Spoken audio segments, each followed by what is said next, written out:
Hey, friends and fam, it's John, and it's time for the JMART cast. Today, I've got a guest, Geoff from the Bitcoin-only Toronto community. Thanks for joining me, Geoff. What's going on? How are you? Thanks for having me. Great. Just finished training some jiu-jitsu, so feeling good. Beauty. Nice. Nogi? Yeah, no-gi tonight. Do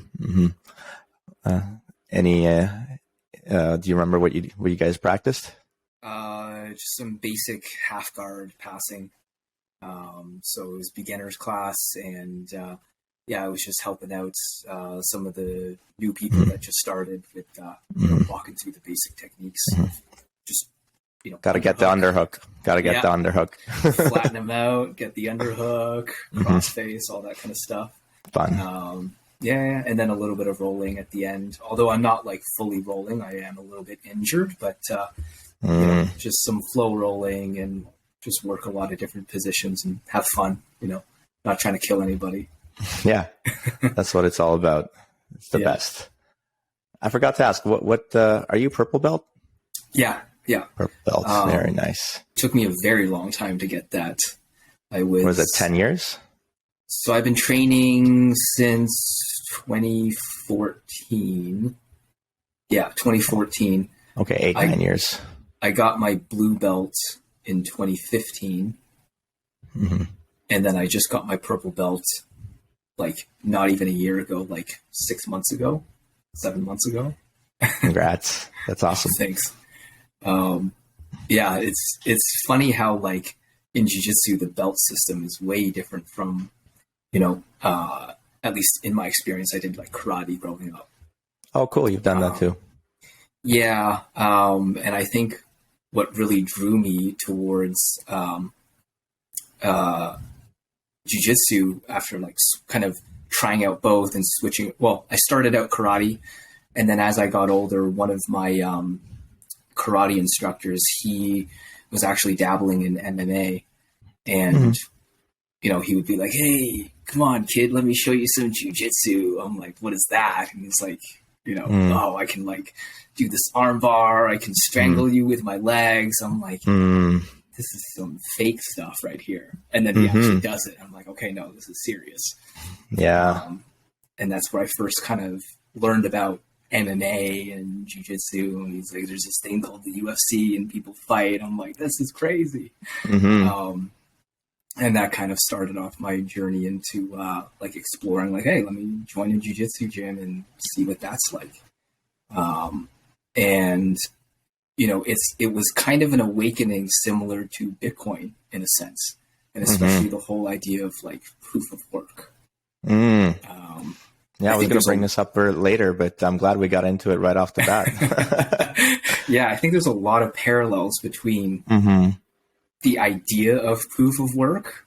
And I think one person that really kind of like helped me get my head around it was that Jason Lowery guy. I know he's a bit of a hot topic in the community, and I'm not here to debate like, Bitcoin is war and violence and all this stuff. Like, everyone's going to have their opinion. Yeah.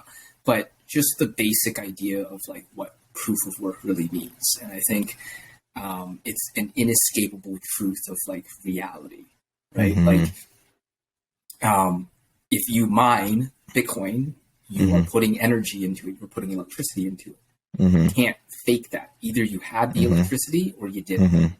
And you mined the block, you did. There's no like telling me you did and me not being able to verify that, so to speak.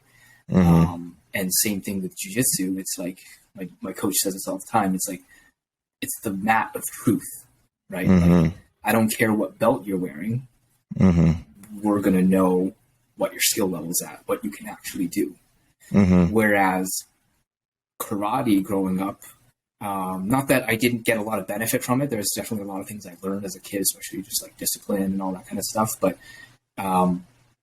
in other traditional martial arts, there is a little bit of, I'm going to call it a little bit of fiat in that system. Okay. Like Explain if you have a black, like I got my black belt in karate when I was like 16, 17 years old. Oh, wow. Amazing. And, I never really competed all that much You know, when we sparred, it was never like super hard to the face. You can't really do that with striking martial arts. That's kind of the drawback of it. Yeah. And a lot of the techniques that we would learn, for some reason, when we sparred, we used different techniques. Like, for example, the way we punched was like, we would actually like not have our hands up by our face like this, like they teach you in kickboxing, Muay Thai, boxing, anything else. They taught you to punch like chambering your hand in your armpit like this, and you'd punch out like that. And that was how you practiced a punch like during drilling. But then when you actually sparred, you were taught to keep your hands up. So I remember thinking to myself, like, why are we practicing it like this when we actually do it like this in real life? Or like in a sparring situation, I should say. Yeah. And so I guess my whole point there is the reality was not matching like what I was being told was like the way to do things. And I think that's kind of what we're seeing today with, you know, a lot of these bank failures going on in the last couple of weeks. You know, there's a lot of, this is what we're telling you, but here's what's actually happening. Yeah. There's a lot of theater, I guess. Yeah. And political theater. Exactly. And so, especially with, like, let's relate that back to karate, right? Like the katas, the forms you would do as a kid, right? These are like predetermined steps of like punch, kick, block, this and that. Interesting. It's like, okay, you memorize those patterns. And again, I'm not saying there isn't merit or benefit to it, like especially for a kid to like just have focus somewhere. Yeah, the discipline, right? That's what I'm trying to think. Is there like something to doing it the wrong way, but you're like practicing it over and over again? Yes. So that was huge. Like that, I think, was really important for my development as a human being. But I'm not sure it was the best in the context of like martial arts fighting. Yeah. Like not the most efficient, I guess, thing. Yeah. Not the most effective either. And so how that ties into jiu-jitsu, like the big difference there is like, I didn't trust my black belt, I guess. I felt like my black belt was very fiat in a sense. Like if I got into a street altercation, do I actually feel comfortable defending myself? Honestly, I was like, maybe not, right? Whereas with jiu-jitsu, even as a white belt with like, you know, a couple of stripes on my belt, like maybe 6, 7, 8 months of training, I was like, wow, I feel a lot more confident in a street altercation than I ever did doing karate in terms of being able to defend myself in a real situation. Because you get to actually practice it like pretty close to full strength with someone who knows exactly what they're doing, and you get to learn all the different ways that somebody can hurt you and learn all the different ways you need to stop that from happening. Yeah. And the way my coach just taught, and I'm sure this goes for like almost any good jiu-jitsu school, is like they teach you in a very like almost like just biomechanical way.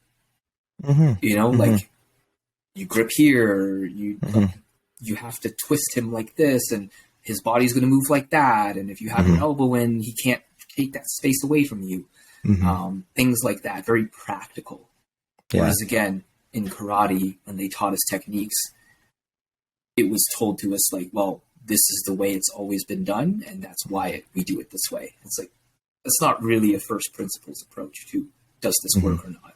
It's just keeping to tradition, which again, there's other benefits to that, but in the context of how I felt confident in my own physical safety, that's what kind of got me to switch over to jiu-jitsu full time. Yeah, outside of like in my martial arts life. Interfacing with reality, you want to feel confident and you want to make uncertainty go away by the knowledge that your skills are sufficient. I get that. Yeah. And I don't know if you felt the same way, but like with Bitcoin, it's that same security of like, I know this is my money. Yeah, totally. For me, my first martial art was wrestling. So I had that, I feel like confidence in the knowledge that my martial arts had prepared me at least a little bit for what like reality might be like if I ever had to have like a physical altercation. Yeah. But I always felt like it was incomplete. And then when I like heard about jiu-jitsu, I realized that's like what I needed to learn more in order to complete like my martial arts interest. Yeah, relating that back to what you just said with banks as well, like what's been recently happening with the bank failures. Like obviously that's all mostly in the United States, although it did happen in Europe too now with Credit Suisse. But it definitely could happen here in Canada, although most people don't think it can. It certainly can. And but I know that I'm personally safe because even if it does happen here, I got Bitcoin and gold storage, so it's not going to affect me.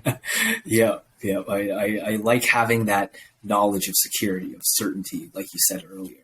And that's pretty much exactly the same way I feel with a martial art like jiu-jitsu. And, I wish I did some wrestling as a kid too, because I think wrestling is a very, let's say, proof of work style martial art. You can hold someone down or you can't. That's it. Right? And this is what I was thinking about right before we were going to record. Personally speaking, I've always been drawn to these things that are like proof of work related. And I think partially it's because I personally don't have a very good filter for things that are happening around me, people around me. But if I'm drawn to things that are proof of work, then that in itself is a really good filter for me, so that I'm kind of like giving up that responsibility by just like being involved in activities that are just proof of work.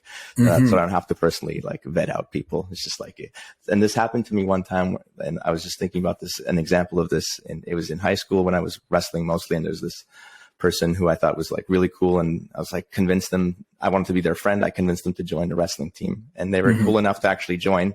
But very quickly it seemed like it was like they were way over their heads and they didn't want to like go too deep into it. To their credit, they still continued like in a very shoddy way where they were not showing up like all the time. And then eventually like there was an injury that like set them back really badly. So it's like, they kind of dropped out of, coming completely. And then they dropped out of my life because like my life was wrestling. So if they were in wrestling, they were not in my life. Oh, that's really interesting. Like you're using proof of work systems to vet your relationships in a sense. Yeah. That's a really cool way to think about it. Yeah. I'm uploading that to proof of work. No, hey, I think that's a great way to like, again, bring a little bit more certainty into your life in different aspects, whether it's your money, your health. In this case, we're talking about like your physical self-defense skills, or just people in general that you want to get to know or not get to know. For that. And I think jiu-jitsu and wrestling for that matter, like these are great filters for, hey, do you have the fortitude to stick around in something? Or just talk? Or are you actually willing to put in the work and the time and effort to do this thing, right? You can't fake it. You can't fake it. Yeah, come here and try to kill me, and I'll do the same. And we'll tap if we get too close. Yeah, exactly. That's the best part is when you get to tap. Yeah, it's a good learning moment for sure for both parties. Yeah. Well, we kind of skipped over like how I wanted to start the podcast, but that's okay because I love this beginning. But I just kind of wanted to get a little bit of a background on you. Can you give me a little bit of your life story, where you were born, how you grew up, and if you went to school, what you studied, and then eventually how that led to you discovering Bitcoin for the first time? How did you hear about it? Yeah, so my parents are from Hong Kong originally, and my mom's family is also from like Beijing, like mainland China. So I was born here in Canada in the GTA region, and I grew up here, went to school here, high school here, went to university here, and I went to McMaster University for accounting. Nice. And finance and that kind of that kind of route. I'm also a McMaster alum. Oh, really? No way. Marauders. Yeah. What program were you in? Biochemistry. Nice. With a molecular biology specialization. I shouldn't sell myself short. Hey, there you go. See, that is a proof of work degree. I appreciate you saying that. I don't know. It never really got me anywhere, like career-wise, but the actual science that you learned, it's legit. Is like, you can't fake it, right? That's another one of those things. You cannot fake biology, organic chemistry, and all that kind of stuff, right? Like, these molecules bind to these molecules, and this is what happens when you put them together, right? That's it. Yeah. Like, thanks to that degree, I understand nutrition really well, which is, of course, like perfect for my, like, work as a personal trainer. So like, I guess I can't say it didn't like, there's definitely a lot of benefits to having done that degree. And I would actually, to that point, also say that my degree, which was like commerce from that, is actually less proof of work in that sense, because a lot of what I learned was very subjective, right? Like, especially when it came to economics. Like, I had to take economics through, my first few years there. And you realize, like, at least now I realize that so much of it was just like fiat nonsense. So was it actually like you're being taught Keynesian economics as like, this is the gospel in school? Yes. It's not like full on Keynesian. It's like, I guess what you would call like neo-Keynesian. I don't really know. Like, apparently there's a lot of like nuance there. Sure. That now there are certain things that were important to learn, like the basics of supply and demand, for example. Right. But also at the same time, they would teach you that, no matter what, if this number comes out to this, like in this equation, this is how much of this product is going to sell. And it was almost kind of a math. It was, I think Michael Saylor said it really well. I think there's this like physics envy, they call it in economics, where it's like they want to be considered that kind of hard science, like similar to what you learned, right? Where it's like 1 + 1 = 2. That's it. I mean, even biology is pretty subjective in like less so in a chemical way sense, but that's true. But still, but I understand what you're talking about. So essentially, they were trying to like make everything into this formula that's very statistical, very numerical, rather than actually focusing maybe on what the Austrian economists would say human action, like things that are a lot less like these numerical values, but more like thinking about logistics and reason.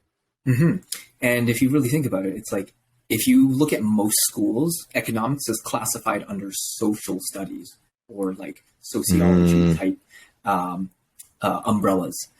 Whereas business, commerce, it has its own thing. And I always found it weird that economics was actually not under that umbrella of like business and finance and whatever.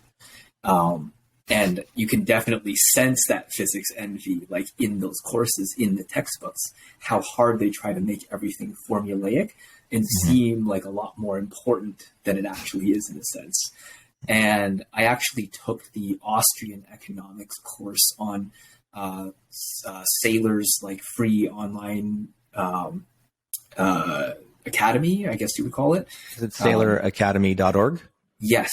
And he has like tons of free education material. If you want to learn anything from science to business to, he has a Bitcoin for everybody course. I took that as well. Oh, nice. And after taking that Austrian economics course on there, I realized like that is how they should have taught us economics, or at least told us that that is another school of thought that exists. Because the way I think about it is like the way they taught us economics was kind of like teaching you that Christianity is religion and that there's no other, like the word religion is synonymous with, let's say, Christianity. I see what you mean. It's the only religion. Right. But they don't even like make mention of it. Like they don't even mention like what religion means. Like, oh, there's actually like other religions that exist. Right. There's Judaism, there's Islam, there's Buddhism and all this stuff. It's like, they don't even, not that they don't even mention that, they don't even let you think about that word as if it's a categorization. Not even brought in context.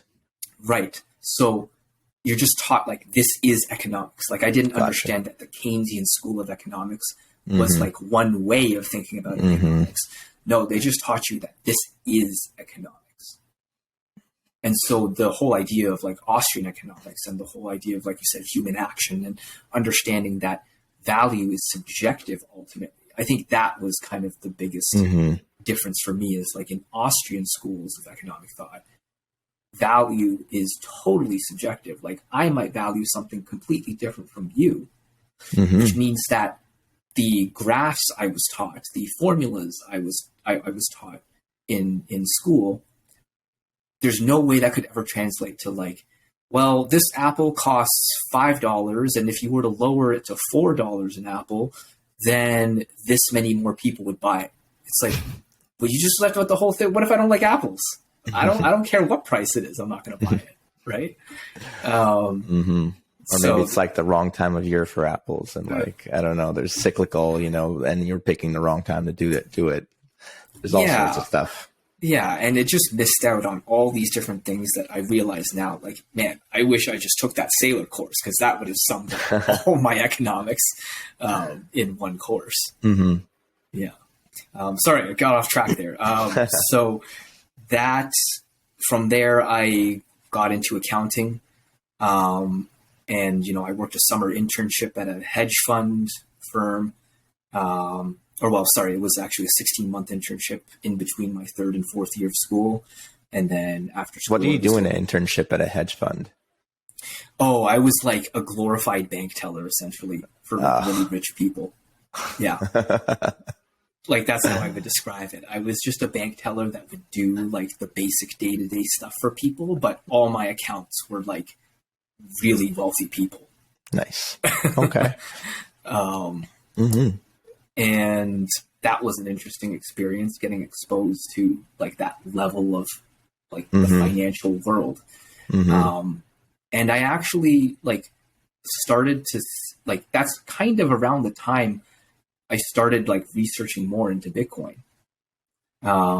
Because did some of these people have it or something? Or no. Okay, so I should go back a little bit. So the first time I actually really discovered Bitcoin was like in 2013. Okay. And one of my cousins, family friend, they were really into Bitcoin, and he was this like what you would call like a prepper kind of guy. He was a little off his rocker. And everyone thought this about him, and he would tell me about Bitcoin. He would tell me about things like the Panama Papers, Those are real though. That's what I mean. And so I remember thinking like, this guy's fucking crazy.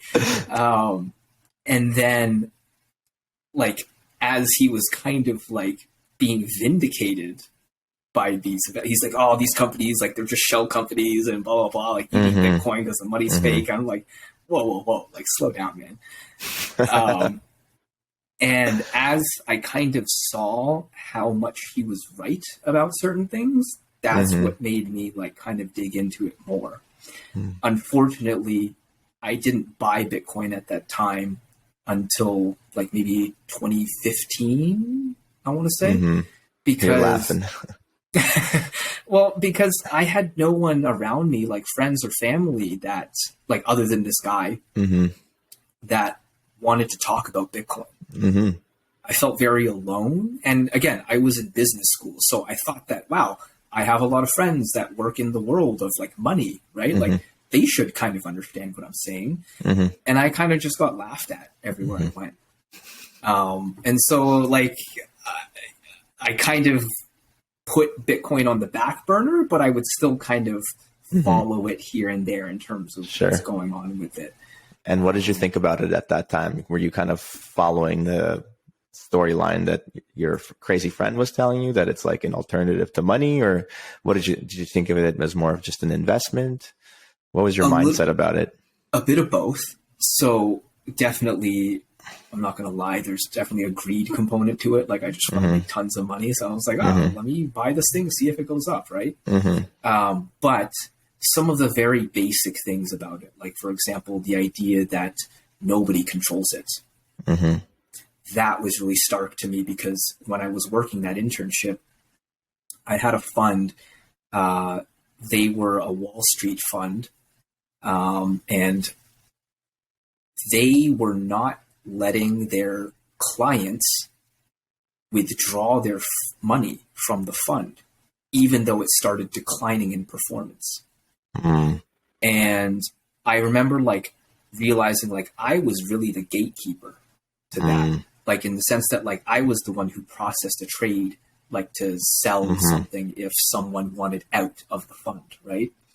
And the only thing stopping that actual transaction was me, and by extension, my manager, and by extension, the client, like the fund, who were like, no, we're not letting them take money out, so don't do it. And I remember getting these emails from people, and some sad stories of like, hey, I really need this money, like the fund's declining, I just want to get out. And I'm like, I have to be the bad guy here to like email them back and be like, no, sorry.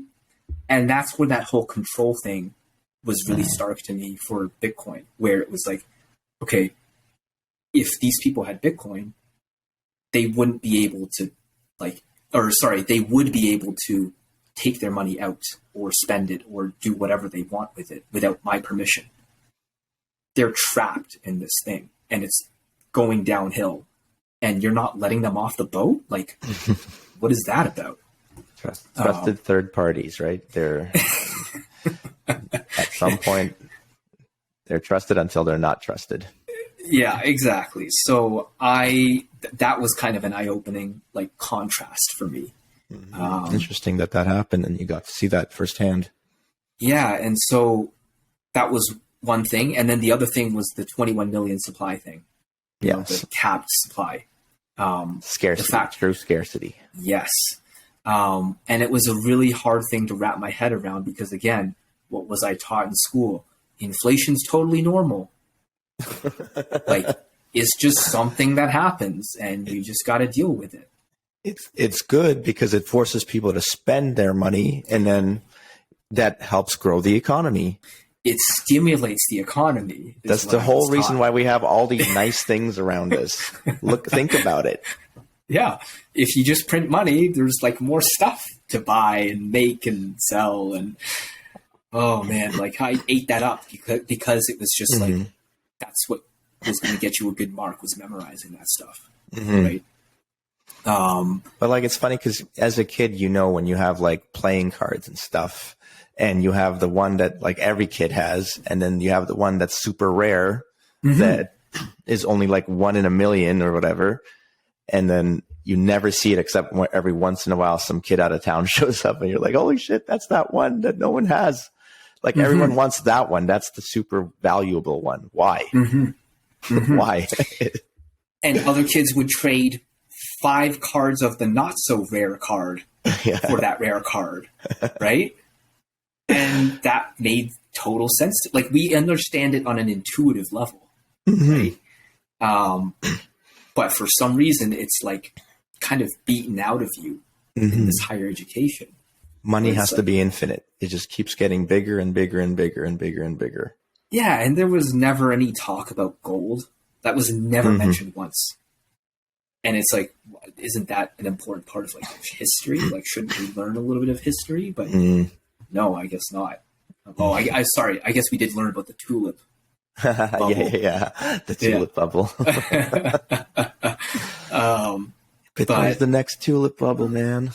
Yeah. And I think I remember even bringing up Bitcoin to like one of my professors in my like senior year when I got back from the internship. And, it's just like, it's not really anything, it's probably going to go away in a couple of years. I'm like, oh, okay. All right. We'll see. A lot of times I feel like people just have opinions where they have like, they should just be like, oh, I haven't even like looked into it. I don't know much about it. Like maybe like people have strong opinions without any like actual time spent on looking into things. Mm-hmm. Like why? You could just easily opt out of saying anything hard one way or another. Just say, I don't know. Yeah. But people want to pretend or have that like status of like, I know everything, or, I'm a professor. I gotta be right about these things. Right. And so a huge catalyst to my Bitcoin education was actually my jiu-jitsu coach, because he's really into it himself. Mm-hmm. And he was kind of a big like catalyst for me, because he was, again, probably the second person that I could really talk about Bitcoin with, and I didn't feel like I was crazy or alone. Nice. And did he organize those events? No, that was his brother. Okay. But my coach did kind of put in a word for me to compete in that event. Nice. Do you want to just like share that story about like what happened there, or just finish off what you were going to talk about, like in terms of your relationship with the coach and how he helped you like feel a little bit more comfortable with like not feeling crazy about Bitcoin, and how you're not alone about it? Yeah, it just furthered my conviction into like, okay, I should look more into this. Like he was really knowledgeable on it, and I was like, whoa, this guy knows way more about Bitcoin than I do, right? So I was like, okay, I should learn more about this. And as I go down the rabbit hole, Andreas Antonopoulos, on Joe Rogan, those were huge podcasts for me. Nice. I listened to those. Yeah. And that, like, Andreas really was kind of the big orange pill for me to like, because that's my coach told me to like, go look this guy up. He's got a lot of good information about Bitcoin. And from there now, like, this is where we are. But yeah, so the events, the competition. So in 2017, I did a jiu-jitsu competition where I was actually able to earn Bitcoin. And this was at a time where like jiu-jitsu competitions were banned in Montreal. Is that true? Yes. So it was banned in Ontario and Montreal. And surprise, surprise, it's because the government wanted a official like jiu-jitsu body, like that was like that you had to like pay dues from, like a licensing thing. Yeah, because before, like, jiu-jitsu tournaments just kind of ran like independently of the government, and now the government's kind of like, well, you got to pay your share and open up an official organization that has dues and all this kind of stuff. And so around that time, jiu-jitsu competition was like amateur competition was outlawed in Ontario and Quebec. And now professional jiu-jitsu, meaning if you were to earn money, that was okay. But obviously, like, there's not a lot of that compared to amateur competition. So for us, at TriStar Gym in Montreal, home of the famous GSP. Faraz the Hobby, he's like pretty famous as his coach as well, and just like a good coach in general. Yeah, fantastic jiu-jitsu and just overall MMA coach. But he wanted to basically protest this like ban on competitions, and so he started up on his YouTube channel a series called Pure Victory Championships. So you could look that up on YouTube. And his idea was, okay, they're going to ban competition for amateurs. Fine. I'm going to host competitions in my own gym. And I'm going to have these guys earn cryptocurrency and Bitcoin for it. And that was this kind of roundabout way of protesting, essentially. And I remember seeing the first few episodes, and I was like, oh, this is pretty cool. Like, I love the rule format. It's very different from typical competition rule format because it was no time limit. There's no points, and it's sub only, and pretty much every sub was legal. So what that meant was the match could be 2 minutes long, could be 2 hours long, but you don't stop until somebody taps, until somebody gets finished, essentially. Oh man, that's like basically real life rule set. Like, and that's why he called no it stand-ups. Yeah, exactly. That's why he called it Pure Victory Championship, because it's the purest form of victory in that sense. And I saw the first few episodes of it, and I was like, man, this is such a cool way to like rebel.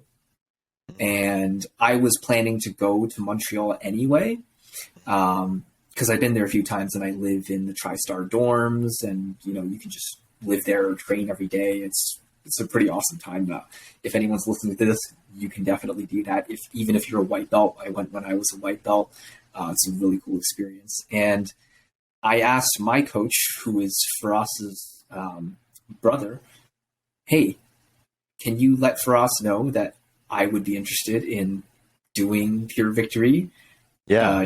And he was like, okay, no promises. I'll text him, but you know, like, I'm not going to guarantee you're going to get a match. I'm like, okay, whatever.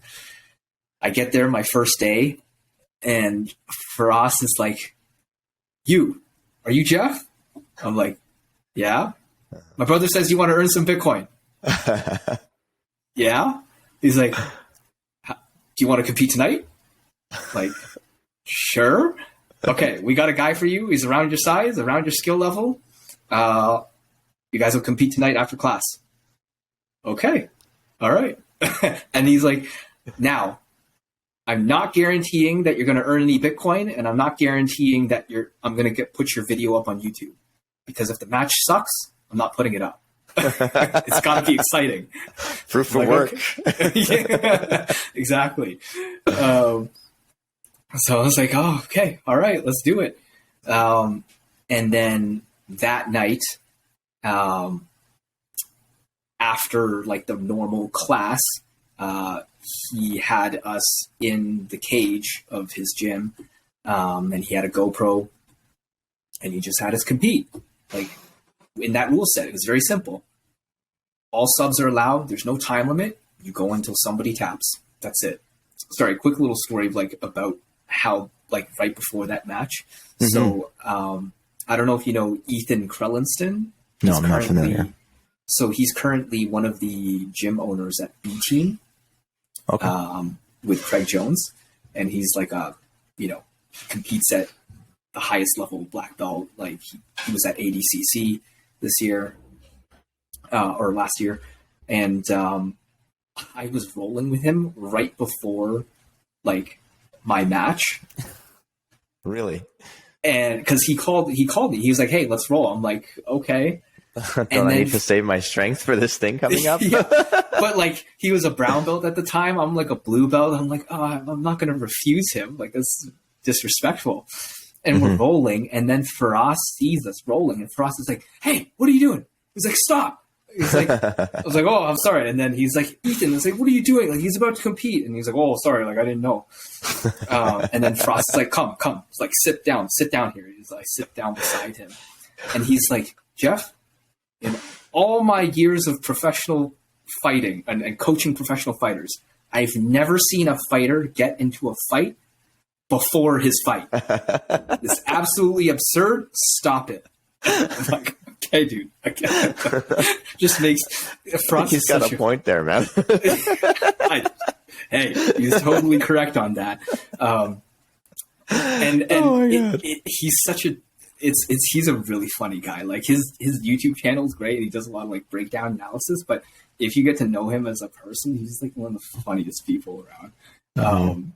He'll just roast you nonstop. Man, so I watched that video. It was like, what is it, 20 minutes, 25 minutes long? It was somewhere. Was it even a half an hour?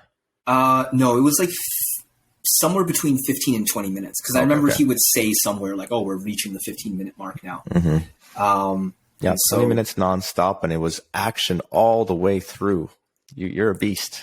Thanks. So that was the one thing I was afraid of, right? Because there was a previous episode where he had to like cut some footage because there was some like I guess just periods of non-action. Yeah, time wasting. And you know, it was pretty cool to hear him say, because after we did the match, he like did a commentary over the whole thing and then puts it up on YouTube. And so he does like a play-by-play commentary like throughout the match. And at the beginning, he's just like, hey guys, whatever the timestamp is, that is it. Like, I didn't cut the footage in any way. It was action-packed the way through. I was like, okay. It was exciting enough for him. Yeah. No, it was great, man. It was a cool match. It was back and forth. Like, for a second, it looked like you were going to lose, then you're going to win. But it was like grueling at the very end. Yeah. Like, I could feel how tired you were just watching. Mo, my opponent, great guy. He's a super nice guy. He's one of Firas's, you know, homegrown as a white belt, and we actually started jiu-jitsu around the same time. So, and it was a perfect kind of like matchup for us. And it was a lot of fun because I liked not having to worry about points or worry about time, because a lot of competition I have done, there's a lot of that gamesmanship, or I don't really know what the word is exactly, but like there's a time when you're like doing jiu-jitsu and there's a time where you're like playing the game to win. Yeah. Based on the rule set, if that makes sense. Yeah, like if you're up on points and there's like 30 seconds left, you're definitely wasting that last 30 seconds to like come out on top. Exactly. It's just part of the sport. That's what makes it different from a real fight. Yeah. Or like, you know, oh, this submission is not allowed, so maybe I'll bait this guy into going for an illegal submission. Maybe I'll get him disqualified or something stupid like that, right? Yeah. You can take it to a lot of stupid directions. And so I really liked the rule format where it was like, it didn't allow me to cheat myself. Like I knew that going in, win or lose, I'm like, there's going to be no like fiat-ness to this thing, right? Like, it's going to be, right. It's going to be a pure like match where we just do jiu-jitsu and we're just going to see whose technique is better that night.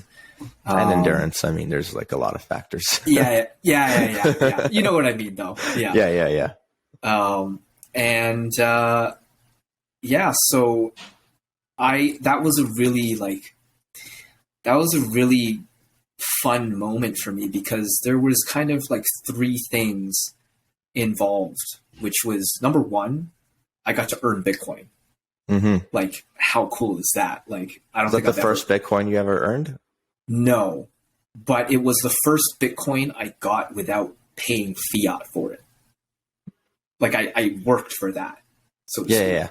That's what I mean. Like without, that was the first time you didn't get it from an exchange, but actually got paid for your work for it. Yes. And so that was like, that's special. What a cool moment. Right.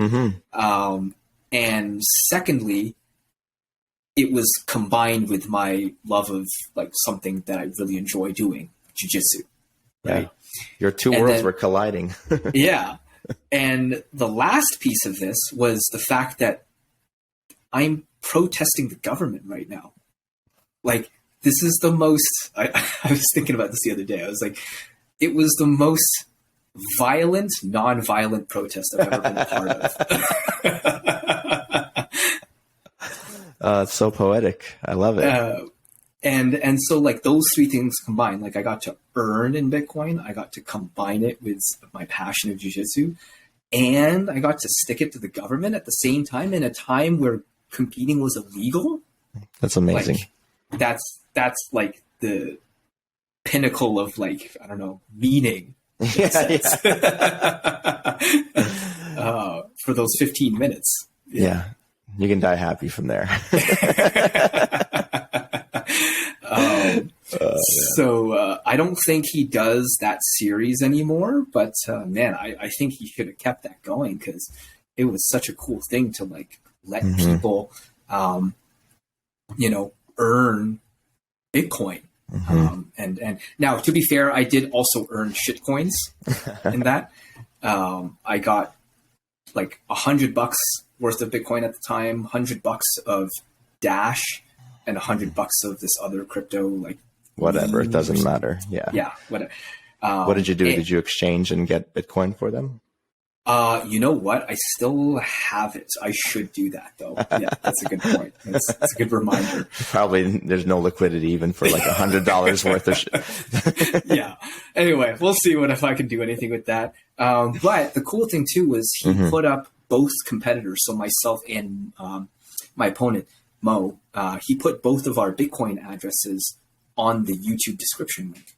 So nice. Anybody around the world could technically like donate to that address. And I remember I actually do you have the private keys to that address? It's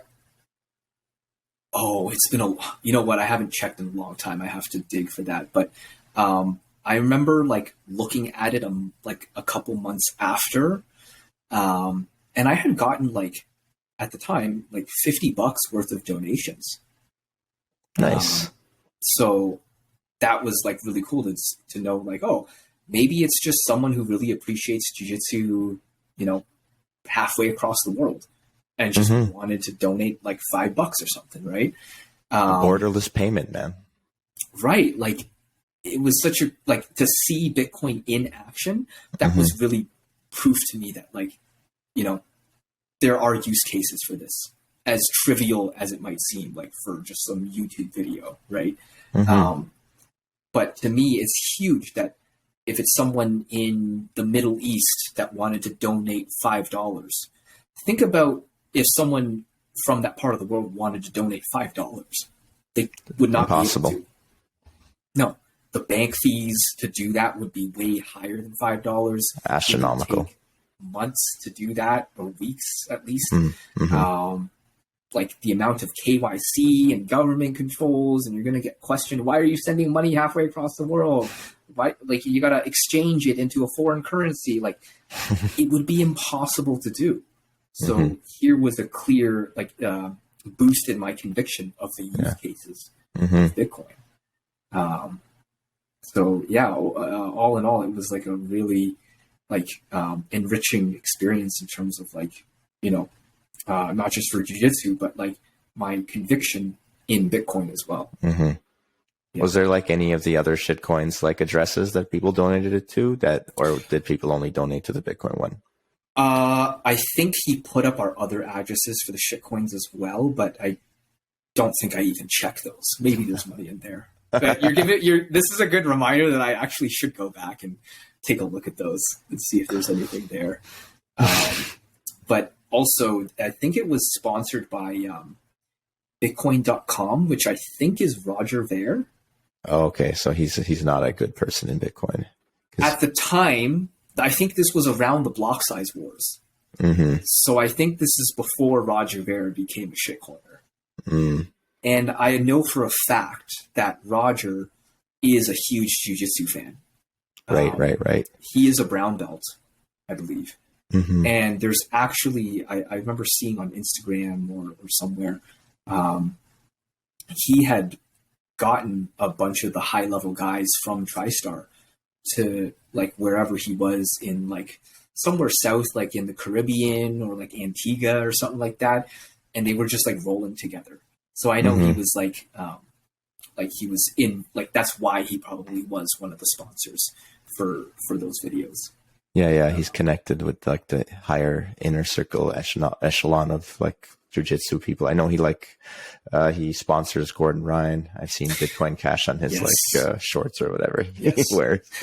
and that's what's crazy, right? Is like that the fact that you have to have a person put Bitcoin Cash onto that rash guard, that already tells you it's not decentralized, right? Like you need this guy to promote it. And he's obviously paying Gordon to do that, right? Like, how is that any different from a shitcoin that I make and just try to, hey, Gordon, I'll pay you this much money. Why don't you promote my shitcoin, right?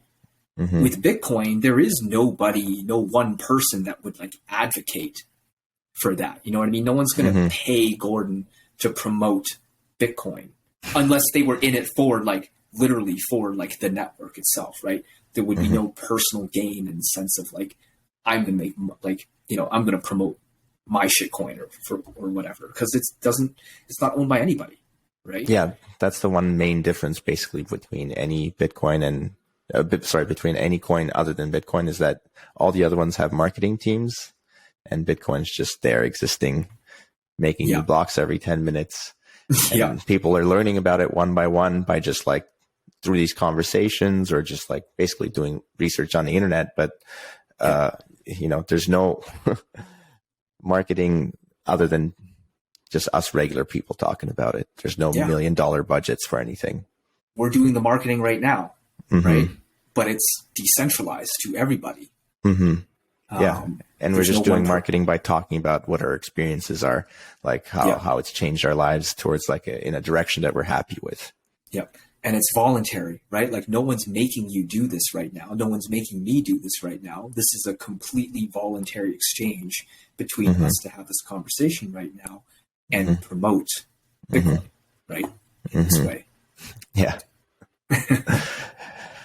Man, where did I want to take this? Is there like, have you had, I guess the thing I want to talk about maybe a little bit is how do you talk to other people about Bitcoin?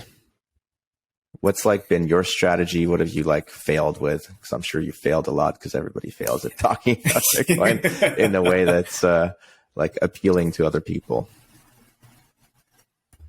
I definitely have had to be the crazy guy that nobody wants to listen to or finds too annoying to listen to. But you learn quickly not to do that. I mean, fair. Yes. I would say one of the biggest things I've learned with like orange pilling people in general is like meeting them at their level of why they would need it. And I would say it's really hard where we are, like in a first world country, because Bitcoin, like it is for everybody, but especially now, but like a year or two ago, like even before that, it wasn't for us. It was for the people who were unbanked in like, parts of Africa or South America, right? Yeah, the global South. Yeah. And so it was really hard for me to find an angle where it was like, how are you going to relate to this? Right. I would have had a much easier time orange pilling, for example. So my family's from Hong Kong, right? And in Hong Kong, there's a lot of Filipino women that work as like maids or nannies for families out there. It's just like a normal thing. It's a normal thing right where I live. Oh, there you go. And they remit those payments back to their families in the Philippines, right? I would have had a way easier time orange pilling my grandmother's nanny because that would have been like, oh, I can save on fees. Like I can send it right away. I can send any amount at any time, and I can do it like at the touch of my phone. Yeah, no bank hours, no nothing. Right. That was that would have been, in my opinion, way easier to orange pill than compared to my, CPA finance friends that are like, what do I need that for? Like, everything's fine the way it is here. Yeah, you just invest your money and you're good. I can buy real estate and stocks and bonds and everything else. Why do I need Bitcoin, right? And so, I guess again, if there is a use case that kind of shows up for these people, I will bring it up. Right.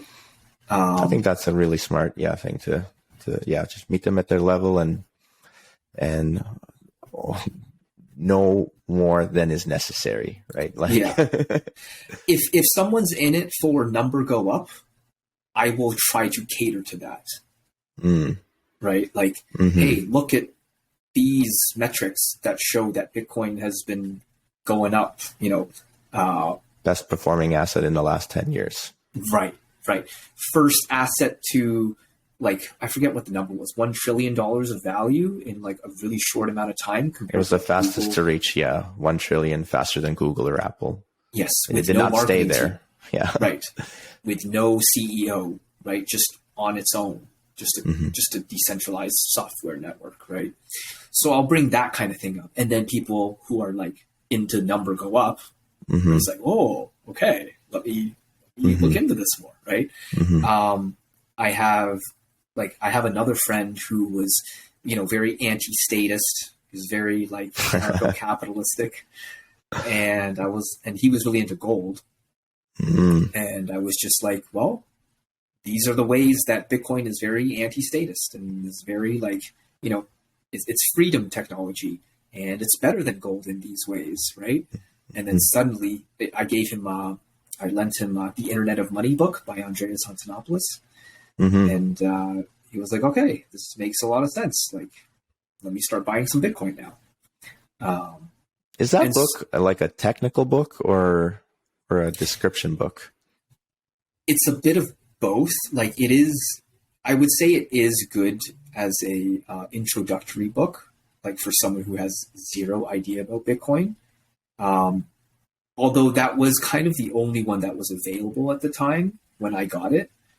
Okay. Nowadays, I think there's a lot of better books for people to get introduced into Bitcoin with, just in terms of like ease of like accessibility for reading. Like Jesse Berger's book, who's a local GTA native. His book is great for orange pilling people who have Magic Internet Money, right? Yes. So if you have zero understanding of like software and technology and that kind of stuff, you can get right into that book. Cool. Tomer Strolight's book. I forget what's that one called? I had it here somewhere. Why Bitcoin? Yes. Quick Google search never lets me down. And again, that's like a coffee table book, with lots of images and easy to read paragraphs. It could almost be like a children's book in a sense, in my opinion. And I think that's the kind of material that's like really good for like zero understanding about economics, technology. Jump right into this. It'll make sense to you. So yeah, whether you're into the greed part of Bitcoin, whether you're into the technology, you're into the anti-statist stuff, like there's something for everyone. And so I try to learn as much. To see, yeah. There's also the component of just like being able to trade freely across borders and hence like make more, I don't know, goods, be able to like trade more efficiently, right? If you're trading more efficiently, you're able to produce more. If you're producing more, you're able to live like more luxuriously. I'll give you one example here. I just thought of is I knew someone that was very concerned about COVID, and this was around the time when it was really bad in Italy, and the Red Cross in Italy has set up a Bitcoin donation fund where you could donate Bitcoin to help them buy equipment to set up temporary hospitals. Amazing. And I donated like, $20 worth at the time. And I was like, look, this is how Bitcoin can serve like humanitarian needs, charitable needs, right? Like there's no way, again, that I would have been able to send $20 to Italy in that short amount of time. Yeah. Right. Like the fees would have been ridiculous. The KYC, the red tape. What if the bank wire goes wrong? What if some guy who's typing in the bank wire types in the wrong number? What if I get questioned by the government? Why are you sending $20 over there? I need the bank information of the Red Cross. You think someone there is going to get back to me for a $20 wire? Like,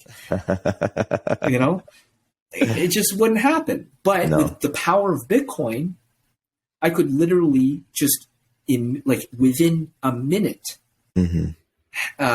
send over Bitcoin, and within the hour have my Bitcoin confirmed on the transaction. And if I really wanted to, if I was so sure that like every second counted, in terms of like preventing a death, I could have changed my fee on the Bitcoin transaction so that my transaction was prioritized. so that I could get the money to these people faster. 10 minutes. That's important to me, right? And so to have that level of functionality and autonomy, like for certain people that, had that kind of like concern about, COVID or being charitable and doing humanitarian work and stuff like that, I suddenly took that angle to approach that person with Bitcoin. And suddenly, oh, okay, I get it. Oh, wow, that is really useful, right? Because they don't care about number go up. They don't care about, the freedom from government and all that kind of stuff. But this is something they do care about, and it does resonate with them. So that's the example I'm gonna bring up with them. Yeah, exactly. In that case, it's truly digital money, which means that it can truly travel at the speed of like what digits travel at, which is the speed of light. And it just needs 10 minutes to confirm, to get a consensus that it's actually happened. Yeah. Which is amazing. Yeah. Yeah. And so let me mind blowing. Yeah. I want to reflect that question back to you though. Yeah. How have I had any success orange pilling people? So, I mean, I've had success orange pilling like my family, because we have a history of like coming from places where this kind of stuff happens, where financial collapse is not that uncommon. So, that's been easier to convey that message to family. And then I've had a few friends who have been able to get into it based on, I think, initially the trust they have in me. And then slowly over time, I think it's becoming more of on their own initiative, but at different rates. Everyone's got their own different like speed that they travel at. But I think I guess the main component for me that's been successful is the trust that people have in me specifically. So that doesn't speak to the techniques that I've had. So I like the answer that you gave, because I need to employ that more. Although I guess I also just a lot of times I'm hesitant to bring it up, and I'm waiting for the perfect moment. You know what I mean? You want to you don't want to just be like, oh, I just like barf Bitcoin like information. You don't want to shove it in the conversation when it's not needed there. Exactly. And then sometimes I guess if you wait for too long, it's just never going to happen. Yeah. No, that's great to hear though, that like, you have a relationship with people where that trust is able to like, get people a little bit more curious about it, because ultimately it has to be their own journey. Yeah. Because otherwise, like, if they don't trust you and they think you're a grifter, well, that's only going to hurt Bitcoin's reputation even more, right? It's like, oh, this guy's trying to scam me. Well, Bitcoin must be a scam as well, right? So I think it's great that like, being a person of, better, upstanding character, let's say, that's going to help with Bitcoin's reputation as well, by extension, in a sense, I guess. That's a good way of putting it. Yeah, like I said, I'm trying to offload my ability to, judge character by just involving myself in things that are proof of work. And then that kind of feeds on itself, where then my life will just kind of continue in a direction where I'm satisfied with it in a way that it can't be faked. Like people are like, I'm very authentic. I know who I am. Like I have, I think now 81 episodes of this stupid podcast that I put out like once a week. That's awesome. So if anyone wants to know who I am, they can like listen to that and they'll know exactly who I am. And I'm not afraid of that, but I'm okay with it, because like I said, I just do things that are proof of work related. Yeah. I forget the point where I was trying to make with this. Stupid rants. No, hey, it just goes off into any direction feels right. But your personal training, I feel like that is also a realm of that proof of work kind of like I would assume you see that in your clients a little bit too. Yeah, of course. Health is another thing that can't be faked. You have to attain health through, well, if you ask me, it's through behavior. It's through behavior modification. Of course, if you ask, a medical doctor, it might say it's through some sort of pharmaceutical.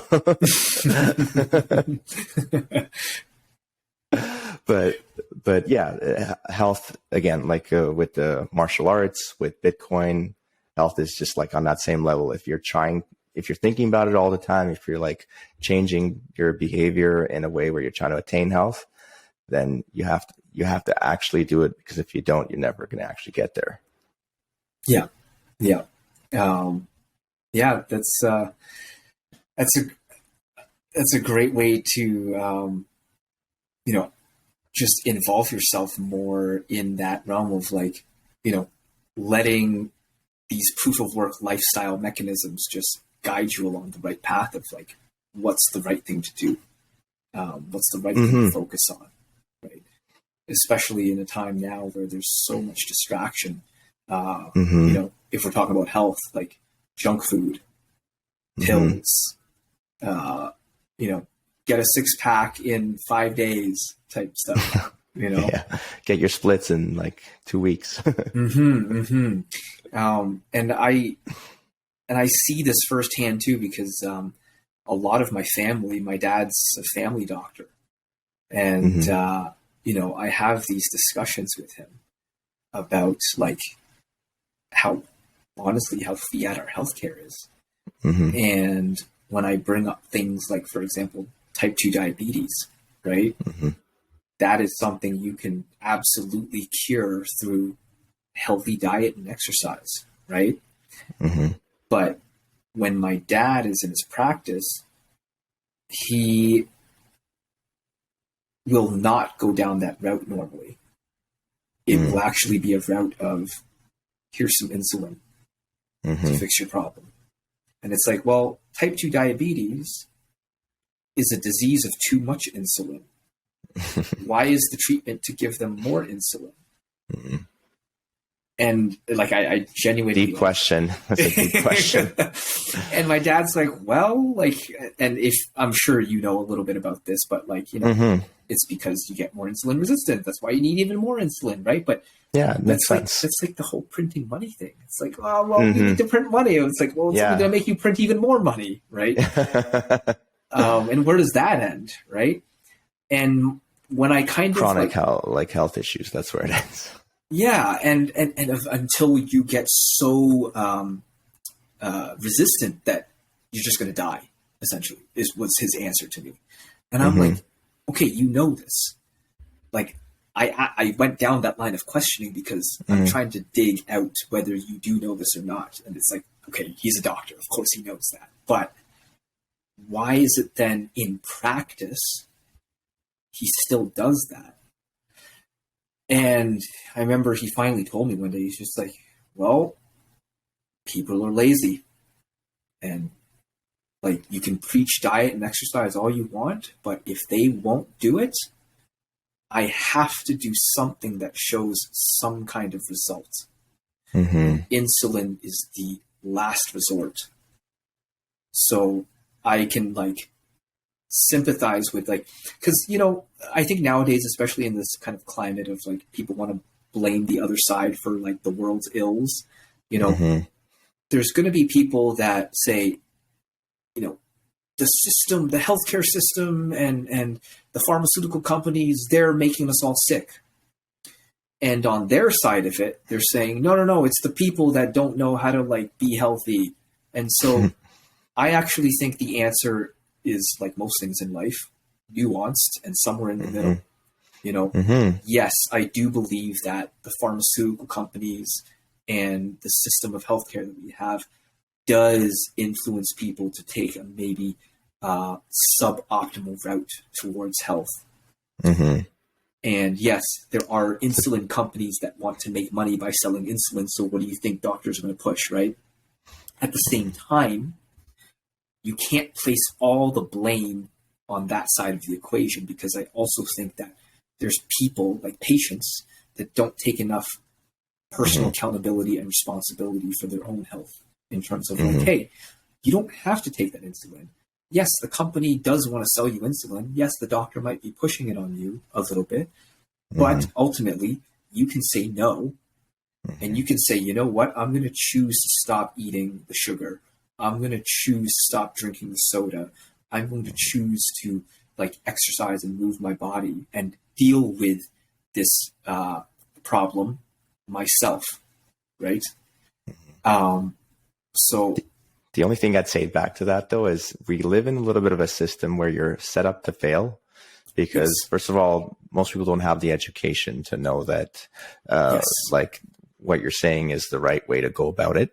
Yeah. And then second of all, we live in a healthcare system where the doctor has a few minutes to be able to sit down with a patient, figure out what the problem is, and be able to come up with a solution.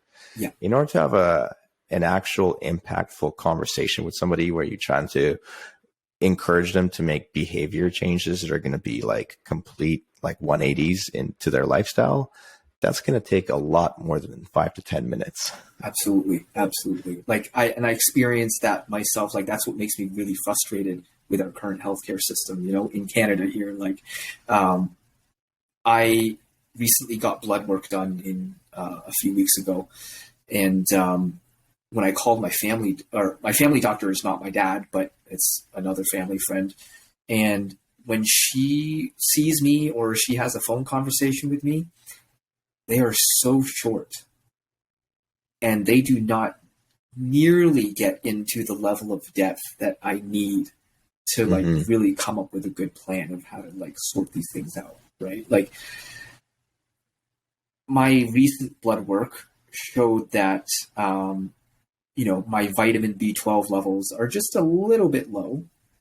So I was like, perfect. It's more excuse to eat steak and meat. Right. And my doctor was like, family doc was like, well, I wouldn't do that. I would probably take vitamin B12 pills, supplement, because your cholesterol levels are going to go high.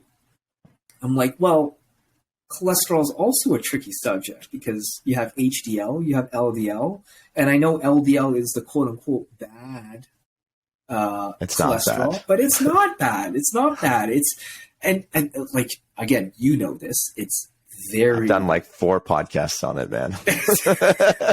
There you go. Like right? more than an hour each. It's a somewhat tricky subject, right? Like I think you would agree that like there's a lot of factors into it that can point to like different directions of like, well, if you have high LDL in combination with these other biomarkers, maybe that's not healthy for you. But you cannot just blanket statement, it's good or bad. No, it's how does it interplay with everything else going on in your body? Yeah, what right? context? And we're just scratching the surface barely with the conversations I'm having with my family doc because she needs to get to her next patient right away. Right? So she needs to be able to boil it down to just LDL bad. LDL is too high. Go stop eating meat. Yeah. Right. Take the vitamin B12 supplement instead of the food that's going to provide it. Right. And I knew this. So it was extra frustrating to me that like it's almost like negligence to me that like doctors are allowed to get away with that level of oversimplicity. Right. And again, they're set up to fail too, right? Like it's like we're on both sides. There's a problem, and you can't blame one side or the other. There's like the system that we have set up for ourselves that people are very happy with, that people are always very proud of. That we live in Canada, at least we have free healthcare, is not a good system and ends up hurting both the patients and the doctors who are overworked and under helping. Yeah. Yeah. And again, you know this, like if you're well versed in that world, like it takes it, if the system is not set up to set them up for success, which then sets us up for success, then guess what? You and I have to go do our research elsewhere, right? Like I'm sure you know of Dr. Paul Saladino, the carnivore doctor guy. So I actually emailed him or his company. He has his company's called Heart and Soil, and he has a team of health professionals, I guess. Like, they're not doctors and they can't give you medical advice, but you can email them, and it's a totally free service. I highly recommend anyone here who's interested in knowing a little bit more about their health. Like, if you have questions, email them, because they have a team that will respond back with like detailed information, with links to studies and resources and podcasts and videos that explain all the stuff we're talking about in huge detail. Like the whole LDL, HDL cholesterol thing. I sent them my blood work just to see if they would comment on it. And they're like, no, we can't legally comment on it. But here's a whole essay on the interplay between like HDL and LDL and all these other biomarkers, and why low LDL is not necessarily good for you, and blah, blah, blah. I'm like, this would take forever for my family doctor to like explain to me, let alone get me to understand it. Right.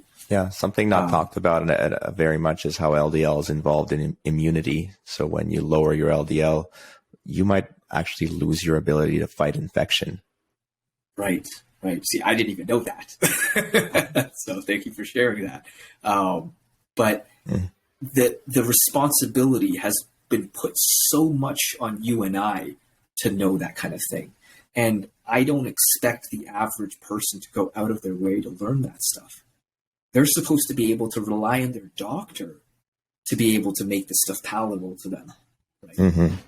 But like you said, if they're not set up for success, that puts more and more of the burden on you and I to self-educate like on these topics, right? And save ourselves, essentially, when really we should be living in a society where I should be able to trust my doctor to break that stuff down into a digestible format, into a action plan that's like really easy to follow, that's actually good for me in the long run, not just well, LDL's bad, stop eating this.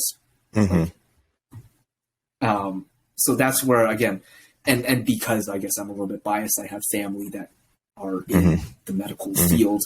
Like, I sympathize with both sides. Like, I can't blame any one person, you know?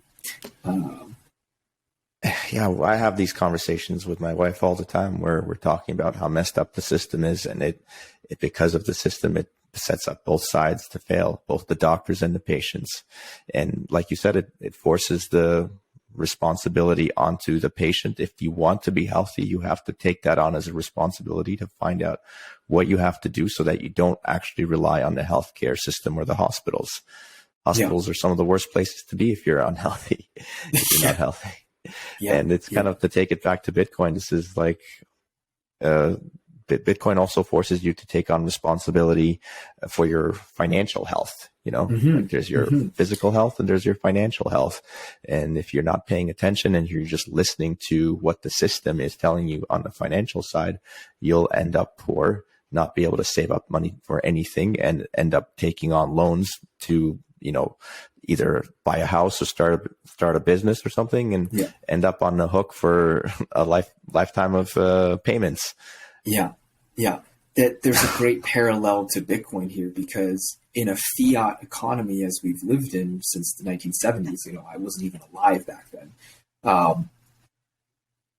The burden of responsibility, similar to how we're saying the burden of responsibility of knowing about your health has fallen so much on us compared to, you know, the doctors and the system.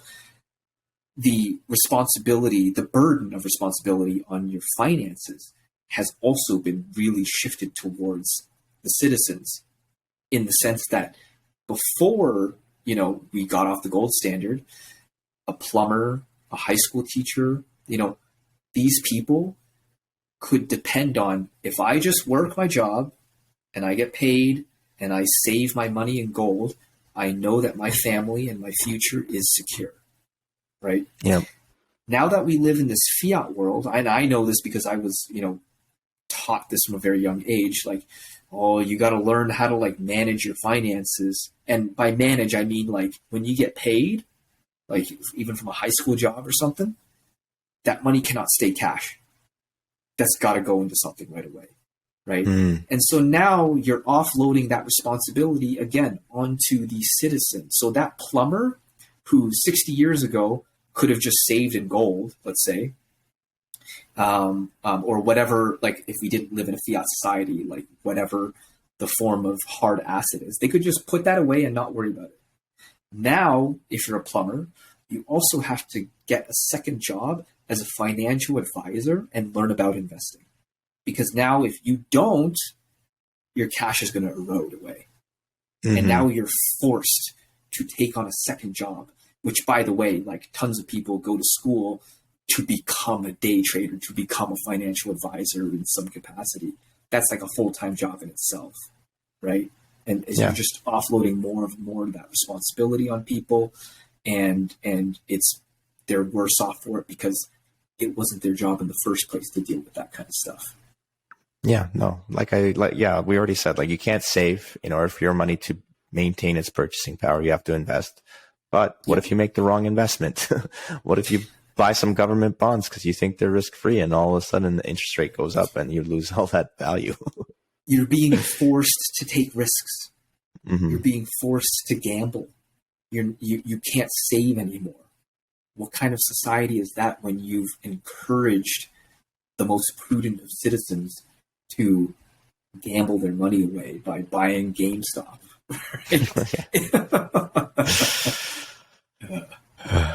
Yeah, man. All right. Well, we've gone on for above an hour here, so appreciate your time. Thank you for joining in, retelling your story. That jiu-jitsu story is great. I'm glad you shared it, and I'll definitely put a link to your match in the description so people can check that out, and hopefully the address is still there. So if anyone's actually interested, maybe they can donate to it. Maybe you should like comment on it, be like, I still got the private keys. and then people can donate. You don't want to just donate into the abyss. Yeah.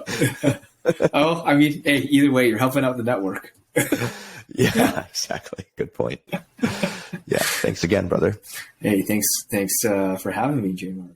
This is awesome. Great conversation. Cool. Let's do it again soon. Yeah, absolutely. Awesome.